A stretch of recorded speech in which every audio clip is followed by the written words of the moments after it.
Welcome to Man Does Tech, where I solve the problems you didn't even know you had.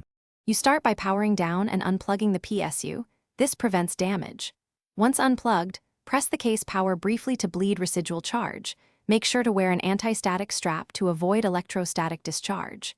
Remove side panel and locate the PCIe X16 slot you will use. Take photos of current cable routing and any retention clips. This saves time during reassembly. Now remove the rear slot covers aligned with the chosen slot, so the GPU will seat without obstruction. Align the GPU with the PCIe X16 slot and insert it straight in until the retention clip snaps. You should feel a definite click. Once seated, secure the card bracket to the case with screws so it cannot move. Connect the appropriate 6-pin or 8-pin PCIe power cables from the PSU. Make sure cables are fully latched. Reroute cables away from fans and hot components to preserve airflow.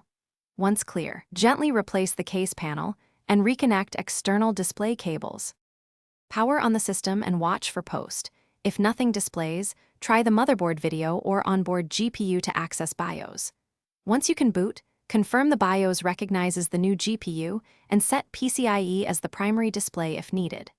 In the OS, download and install the latest drivers from the GPU vendor, then restart when prompted. If you encounter a black screen or instability, power down, reseat the card. Verify all PCIe power connectors are tight and ensure your PSU meets the GPU wattage requirements. Thanks for watching. If you found this helpful, don't forget to like and subscribe.